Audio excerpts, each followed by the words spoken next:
everybody. I'm so excited for our guest, as you can see him. There's amazing things that he's been doing. So welcome to another great episode of the Founder's Path podcast. And honestly, yeah, this is perfect because he has been a co-founder of an organization that has been acquired, he's gone through every step of from founder to exit to rinse, repeat, and now he is currently a CEO, and we'll let him also talk about that organization because I like them to introduce themselves a little bit too and how they got there.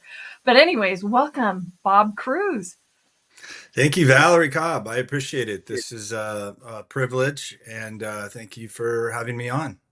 I just think we're going to learn so much today about what the entrepreneurial mindset requires and what it takes to get through some of this, because we know there's a high degree of failure rate for organizations. And I think one of the challenges that a lot who are trying to get in and found a company, sometimes they just don't even have the mindset around what it takes to be that kind of organization that makes it. And a lot of times the goals are not necessarily around being Jim Collins's good to greats, So how'd you kind of get in? Let's talk about your first exit, your co-founder kind of business, and how did that actually evolve in, and then to your next role being CEO of, and I'm going to let you introduce them. Yeah, for sure. So the company prior to this was I named it Revelstoke after the last ski area that I skied at prior to founding the company. So that kind of gives you an idea how creative that was. But I co-founded Revelstoke with my good friend and colleague Josh McCarthy, and it was a next generation SOAR, security orchestration, automation, and response product, primarily designed for the security operations center of any given enterprise. And the reason we did it is because we had just completed building and selling Demisto to Palo Alto, which was a first generation SOAR platform. And we had so much fun doing it, and we felt that there was so much more to do. And, we wanted to do it. And, the cheesy saying I would tell myself and everybody and anybody who would listen was like, if not us, who? If not now, when? I sound like an astronaut or something. But, I just felt like the right time to strike out. We had a proven use case. We knew the market. And, we started it conveniently right when the RSA that COVID hit. So we figured, hey, why not? We got to stay home for who knows how long. Let's figure out how to start a company. So, yeah. And what were some of the bruises? Because it was like, figure out how to start a company. That's kind of what some of these.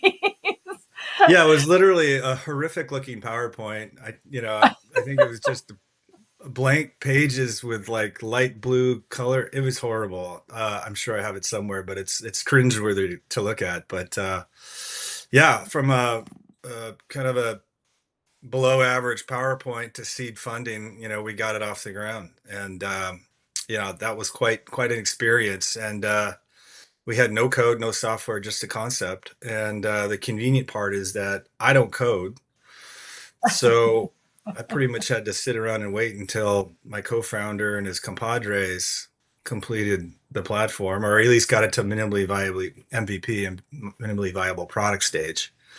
Yeah. My job was mainly to manage the design partners and get everybody excited, basically be a hype man. Hype man, yeah, male cheerleader, so to speak,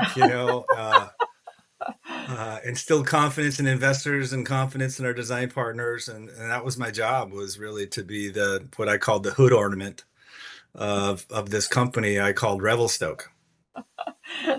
And in the young years of myself, we used to somewhat call that the booth babe. And I can say that because it was like, we got to cheerlead and evangelize this. Oh, yeah.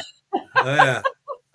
Yeah. No, I just wear a lot of cologne, maybe put some Axe on, see what happens. But Yeah, that was really unnerving, though. I will say, I was sitting at home, shelter in place, COVID, whatever, and just wait for the code to be done. It took a little over a year. So, they say, whoever they are, idle hands are the devil's workshop. So I sat at home and, you know, put together a trampoline for my kids, an archery range. I got an inflatable hot tub. I had Amazon packages showing up every day. Just to get through this stage, I had retail therapy going full speed. So yeah. Well, and I think that you bring up an important concept for this before we get into kind of what you're doing now. Um, and there's two actually. One is uh, I want to talk a little bit about the bootstrapper versus the getting, seed money. Yeah. And there's this thing kind of on LinkedIn, I shouldn't have bootstrapped. I should have bootstrapped. I got all Yep. this funding and they were all crap and they didn't help me and this and that. And then I Yeah. always laugh a little bit because I'm like, okay, the number one reason that businesses fail is primarily due to cash flow, right?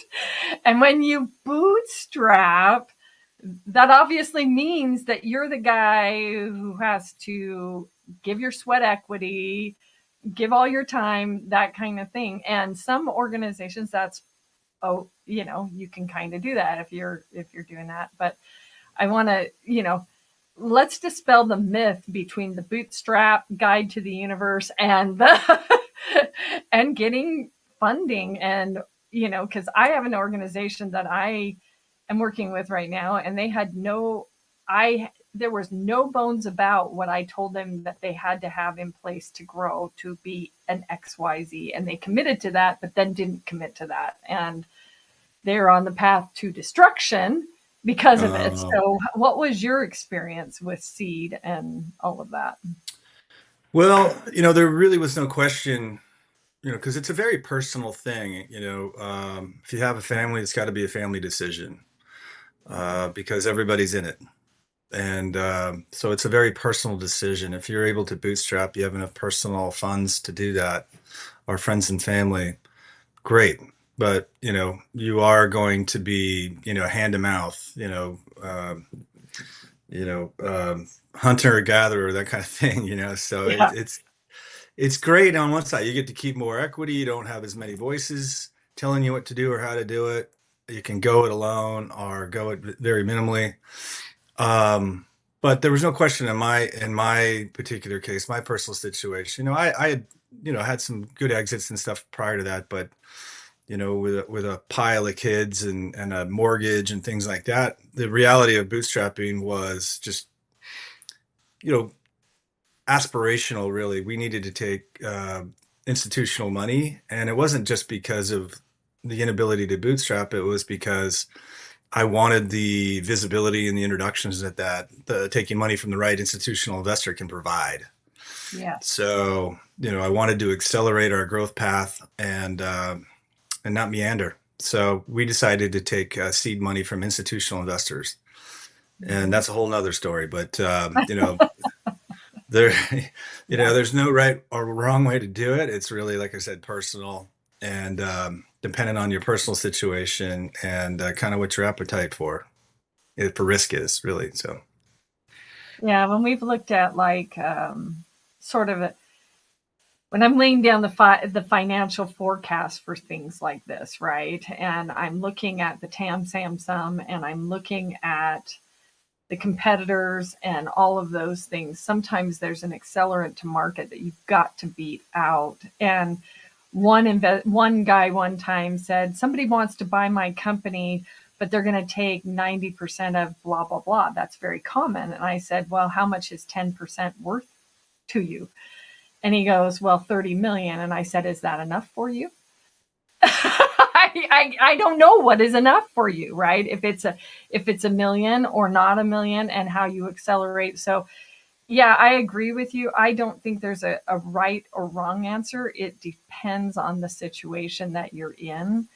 Um, at least for me, it depends on that situation. So, Yeah. and yes, you are going to, I think when entrepreneurs, and this is founder's path, one of the hardest decisions you're going to have to make is how quickly you need to market and who you need to help you get there, and whether to Hmm. bootstrap or get seed on something like that. And that decision tree is going to be very, very, very, very personal on Yep. certain circumstances, but it can't be underestimated that at some point you you may have to take some rounds of money to make it through.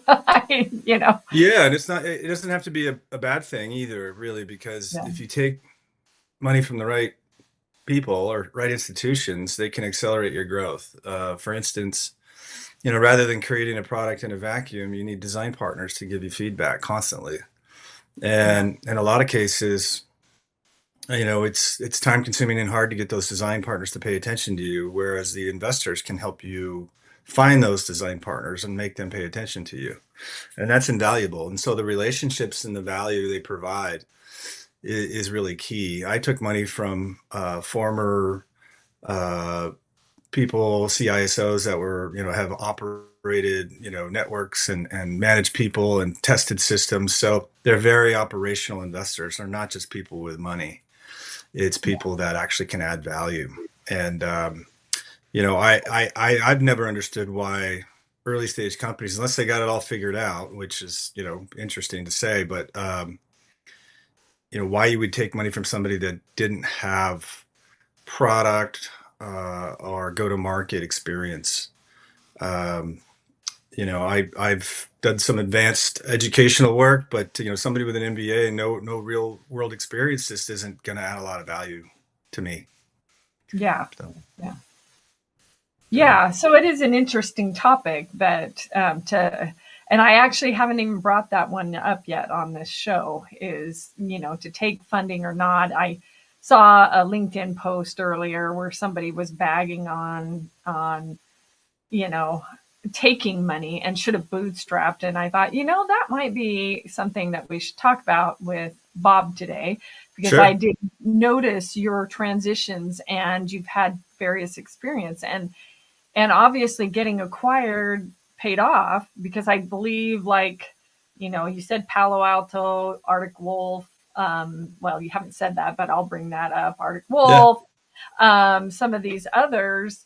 And a lot of times that is the goal of the startup, is to sell or is to get acquired, because sure. that there'll be horsepower behind the new organization, or it's symbiotic, or whatever. So super super insightful. So the other side of this is, have you ever gone in and bootstrapped, and when did you make that decision and why? Yeah, no, I personally have not Okay. uh bootstrapped. Um yeah, and again, I think it kind of reflects, you know, my value add to a startup and my personality. So I consider myself pretty extroverted. I'm Yeah, a go-to-market person. So I think in order for somebody to bootstrap, they'll probably need to be an engineer that's designing a product. And that person can bootstrap a lot better than I could, because I can't actually create a product. I can find somebody to look at it and buy it, yeah, but I'm not the person coding. So I think given my personal and professional kind of makeup and bio, I'm not very well suited to a bootstrap unless I'm paired up with somebody that's designing the product and needs to talk to other people. But yeah, um, yeah, so it again back to the idea that it's a very personal thing, is that you have to take a look at your strengths and weaknesses and uh-huh. where you need help and where you don't. And I challenge myself and other people, like, assuming you don't need help, because most of us, if not all of us, do. Um, but for me, it was just, I don't want to be trapped in a windowless basement, bootstrapping for a year or two, because the other part of me too is, there's opportunity costs. I'm a go-to-market person, and I've been CRO and things like that. So the most value to me in my professional life and personal fulfillment is getting out in the field and getting in front of people and partners. And I'm a big picture thinker. So a bootstrap wouldn't allow me to go to Black Hat for a week like I just did, and essentially run for office. So Yeah. And I think understanding those strengths, and I agree with you on part of that. I was watching something on Alex Hermosi's show, and he was talking about product led versus mhm, sales led. mhm. And I think that there is something extremely, when I talk to like 9 out of 10 founders, they would love to bootstrap, but I haven't found that many engineers that are great at selling their product. And I haven't met that many, you know, and I was thinking about sort of this married to the product kind of attitude, Yeah, and in your go to market strategy, when you are so emotionally bound to the product. I'm in the middle of pitching an I have a startup on another front, and um, we're in a call with investors or with others who might be the minimal viable might be your beta testers or whatever yeah, that is, right? And you're sitting there and they're pretty brutal with, why didn't you do this, or how come this product doesn't do this, or did you guys even think about that, right? And when I've been around product led organizations, um, the term butthurt comes up quite a bit because it's their baby, you know. And I'm sitting there going, yeah, right. We didn't think about that. Let's add that because the customer is telling us that we should add this, right? And we're not married to it when we're pitching it. It's like, hey, it's solving a need and a challenge in the industry. We would really like to know how to fix it so that it's more adopted by the masses, not just one or two people, right? So I think that there is a yin to the yang in the product and sales led yeah, kind of. yeah. There's definitely a symbiotic relationship there for certain. It's Mhm. critical. To your point, folks that design their own product and code their own product and try to bring it to market are rare. And yeah, they can fall into a trap where they're like, you're stupid if you don't buy my product, right? Yeah. So, and they might be right, because it takes all kinds, and there's all sorts of different motivators, to start a company or to create a product, and hats off to everyone that does that. But you Yeah. do get kind of trapped in your own vacuum and in a feedback loop that's an echo chamber, so to speak. And if you're not willing to take criticism or outside external feedback, then it's probably going to severely decrease your chances of success. Sure. And so to that end, again, it's a self-reflective time to realize, like, hey, I'm really good at building a product, and I think I'm the smartest guy in the room, and I'm awesome, and oh, by the way, I'm awesome. And and uh, and you're stupid if you don't see my vision or buy my product. So the entrepreneur, the bootstrapper, needs to have that attitude to a degree. There's a point of diminishing returns Yeah. where pride goeth before the fall, right? And so Mm. you need somebody to poke holes in your ideas and in Mm. your product in order for it to get better. And if you don't, again, you're gonna be on your own little island, congratulating yourself. So you got to be really careful. But then on the other side too, it's if you get too glitzy and salesy, and you get over your skis in terms of like trying to sell vaporware or a concept that's not really there. You got to be careful there too. So that's kind of back to what you just said, Valerie, in terms of striking that balance. Yeah. And Because the traits of like I said, a startup, an entrepreneur is that you have to suspend reality. People are going to throw rocks at you and shoot down your idea. And you have to expect that, but you have to also have the ability to sort through that feedback and pick out the stuff that, can help you improve. And not take it personally along the way. Don't take it personally, but I think what you've touched on here is something that I'm just going to label shiny object chasing. Yeah. Yeah. Yeah. So a lot of times, and because you've been a CRO and you're CEO, you know the dynamic between delivery and sales team. Sales comes and says, the customer is saying all the time we need this new Yeah. feature. Yeah. And and and product is going, Captain Kirk, I can't give you enough power. I mean, it's kind of this fight between the I'm two of giving them, it all right? she's got. Yes. And I'm obviously, I'm a Star Trek fan, obviously. But at the end of the day, when we're thinking about this, there is that balance between, especially when you're a founder and you're trying to sift through the minutia of that, to say what's real and what's not real, right? Meaning, a lot of times what I would do is I would create for the sales team, I'd say, put your ideas down on this sheet. And when I see this happen 9 times out of 10, it goes over to product when I see this. But if you come to me and say they're saying that all the time, then I'm not even going to listen to it unless I see the math.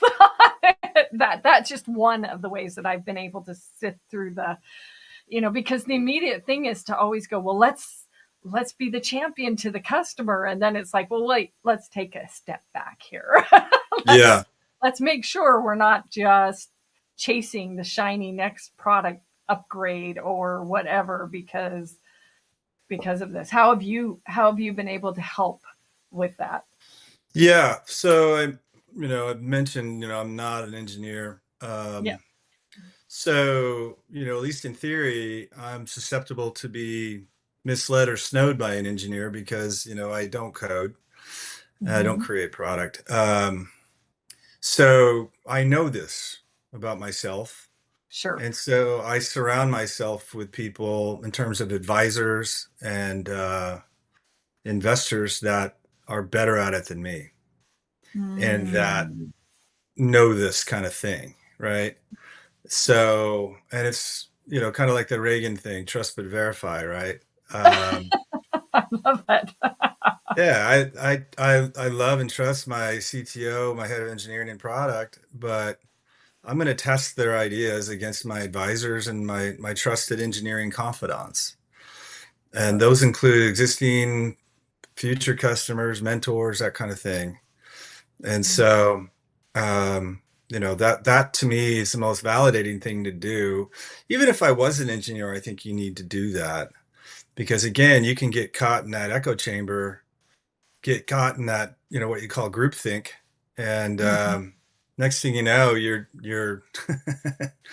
you're designing a product or you come out with a product that nobody wants, or there's maybe one person or wants it, but that's about it. You need mass appeal to hit that product market fit, or at least, capture vertical type of appeal. And, Yeah. in order to do that, it's just amazing. You see today, like, the Target, the retail store Target, they lost their footing. Things change fast and they're changing faster with AI now too. And, now there's a Mm-hmm. new CEO in because, they couldn't figure out what to do, as the sands of the economy were changing. So, Yeah. um, things change fast, and the was it Andy Grove, the old CEO who passed on, rest in peace, of Intel, only the paranoid survive. Yeah. And if you Yeah. don't kill your own ideas, somebody else will. Yeah. So you've got to be your own worst critic. And again, don't get in that echo chamber and you know smoke your own stash, so to speak. You've got to get out there and you got to get out there and get some rocks thrown at you and start some fights. So I love that. rocks thrown at you and start some fights. And if Yeah. honestly, if you're not able to do that, that does separate. Um, that does, like I said, I have five brothers, so they used to say the men from the boys, right? It Yeah, was yeah, like, yeah. get ready and be prepared to have some rocks thrown at you. And I think sometimes that is where that does separate, because there's the emotional component with something that, because you are solving a need and a challenge, you've identified Yeah. something, and because of that, I had a friend once say, if you built a nice to have but no one will buy it, it doesn't matter. Yeah. I mean, it's like, okay. And so if you can't go out to the market and start talking to the market and say, is this worth it? Um, Yeah. then you might be on the bell curve, you might be at the beginning, which is fine. And you might have to do some educational Yeah. components to it, but you're on an uphill battle if you want to ride a very quick wave. And yes, with AI, things are changing so fast. Yeah. You got to build something that people are willing to buy. I mean, that's the key.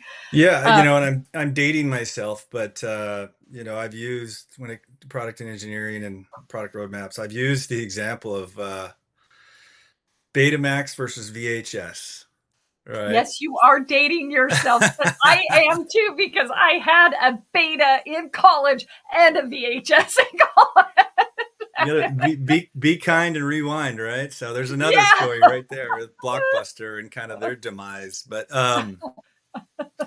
yeah, Betamax was arguably a better product. It had a higher fidelity and it worked better. But VHS won the day because of its mass appeal Mm-hmm. and the form factor, and the VHS player was a lot easier to produce. So all those factors need to be kind of put into the equation on what's going to work and what's not. Just because it's a really cool idea that works really awesome and does all these awesome things doesn't mean it's going to win.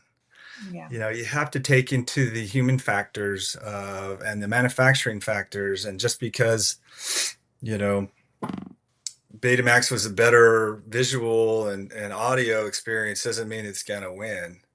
I Yeah. mean, again, we could go on for hours about examples, but I mean, electric cars have been around for, since the dawn of time almost, right? Since the dawn of a car.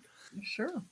And so, a Tesla or an electric EV isn't revolutionary. It's just been refined. So, Yeah. better mousetrap, I guess. But anyway, so those are just hard lessons, in product and creating a product, creating a company around a product. And, we learn from those things, right? So, Yeah, we definitely do. So let's transition this just a sure. little bit. Your new role. Here's your new Yeah. role. What do do give us juicy little details about why you're excited about this company and this next phase in the Bob Cruz, Yeah. growth. Obviously, you've been successful. So let's hear it. Yeah, there's some things that really appealed to me about this company when they approached me. I was intending, after I sold Revelstoke to Arctic Wolf, I spent the better part of a year at Arctic Wolf, and then I embarked on taking some time off, which failed miserably. And Wait, you know, because you just have a hard time taking time off, or you don't have to share. I was just teasing. yeah, no, I'll share. Yeah, no, I've always worked, so I love what Yeah, we do, and so I don't want to be legacy and get obviated yeah, and obsolete and all that good stuff. But so, FOMO is definitely a factor, but there's so much exciting stuff going on right now. yeah, So, and one of the areas was I love being at the tip of the spear in terms of cybersecurity and defending the enterprise and being in the front lines. It's very dramatic and romantic in my little brain. So I really like that idea of, fighting the good fight and the bad guys. And so the founders of Armed Cyber approached me. They're the fraternal twin brothers, and they've been in a windowless basement for over 3 years.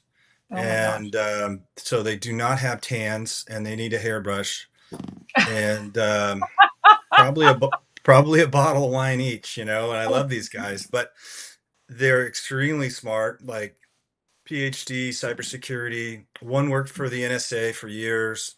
One worked for mhm. NASA, and their whole family was an NSA family. So it's just kind of a anomalous kind of setup there. Gene pool is just out of control. So in any case, these guys have a servant attitude. They always want to give back. And so when they were working at the NSA, they noticed that the enterprise couldn't defend itself against modern ransomware. So they Mhm. embarked to code and create a product that could defend the enterprise. Oh, And so the product they created is brilliant. I can talk about that. But the number one reason why I joined Armed Cyber was for these people, for these yeah. brothers. And my father served in the Navy, and I've always mentored people coming out of college or people looking for work, or I always try to give my time because people did it for me. So Right. I feel like I share that same servant leadership kind of attitude as these guys do. They want to give back, and they could probably sell their code for a lot of money, but they don't care. They want to see it in the hands of the people that need the help. Yeah. So that's the number one reason why I joined. And then, of course, yes, the product's unique, and without going into speeds and feeds, it's a very unique, effective product, and so that helps too. And then there's quite a bit of problems out there to solve in terms of ransomware. So the market's very hot. I call it the mom test. My mom knows what ransomware is, so therefore, pretty much everybody knows what ransomware is, and so it speaks to a level of awareness that we can sell into Yeah. and have budget for. So back to that Betamax VHS conversation. So, but so that's the primary reasons why I joined, and they needed help. They had been coding and created a brilliant hunk of software, and they just needed somebody to bring it to market and find some customers, and that's my job. And I didn't have to sit around and wait for it to be created; it was ready to go. So That's nice. yeah. And and how when kind of like how did you meet your brothers that fraternal brothers? So turns out I was a small investor in a venture fund. Nothing big, but and I didn't really pay attention to where they were investing the money from the fund. Hmm. Um, but it turns out they were an investor in Armed Cyber. Oh. So the Armed Cyber took a look at who was on their cap table, and they found me, and they said, "Hey, you're an investor." I was like, "Oh, okay." Not that much, because I didn't put much in, but and we'd like you to be an advisor. And I said, "Well, I can't be an advisor. I have a conflict." I was with Arctic Wolf at the time. And Oh, okay. so we went our separate ways. And then when I left Arctic Wolf, they came back and said, "We want you to be CEO." Oh, And at that time, I had offers from the two top competitors that were far well more established and had far lots more money. And but I decided to go this way. So yeah. for the reasons I stated. So that's kind of how I found my twins, and they're from Baltimore, Maryland, Fort Meade, where NSA is, and they're moving out here to our headquarters in Los Gatos, California. Okay. So I have fraternal twin daughters. So we Hmm. like to joke that I'll have another set of twins to look after. So I think that that's such an awesome story because at the end of the day, it shows a couple of things that I think also founders need to realize. Sometimes, as a founder, you are not the CEO. yeah, I know that that is the hardest thing. So, the founders that I look at, we talk about having them being hungry, humble, and smart, which is not. I didn't coin that phrase. I know, any number of books have coined that phrase, but it is very interesting when I have seen successes when the founder themselves actually gets to a point and says, you know what? I'm better behind the scenes. I am not the guy who's out actually working the magic on the front.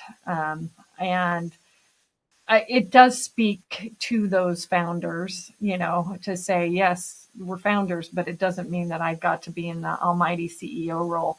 And I do find that a lot of entrepreneurs misunderstand that role a lot.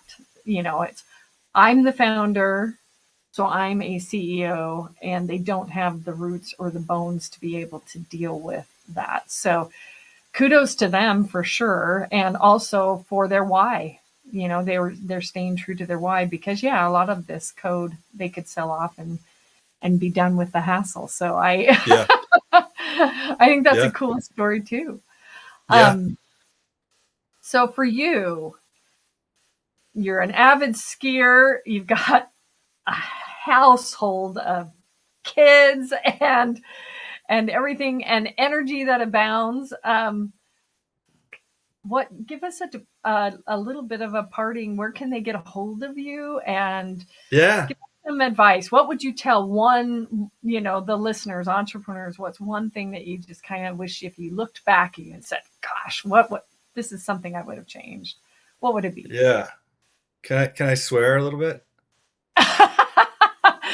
If you want your kids to listen to it. That's fine. It's not bad.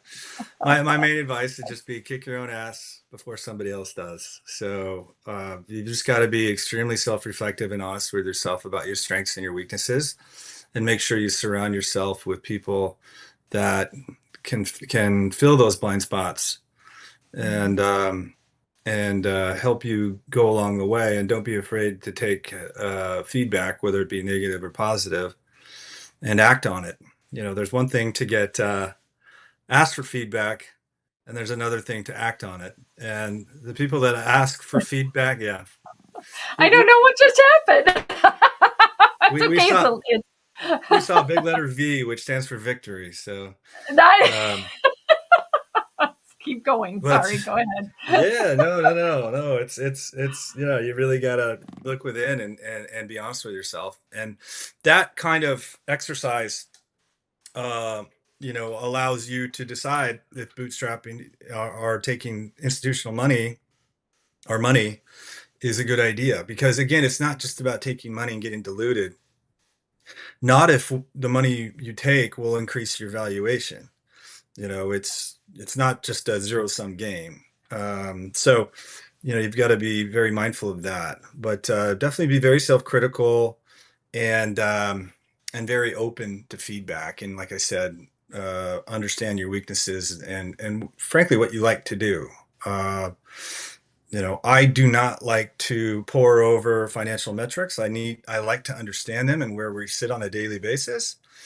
But you won't find me manipulating the spreadsheet. Similar with code and product. I understand the product. I understand how it works and how packets flow, but you won't find me coding. What Yeah. you will find me doing is evangelizing, the company and what we do and why it's better and why everybody should own Arm Cyber. That's what I do.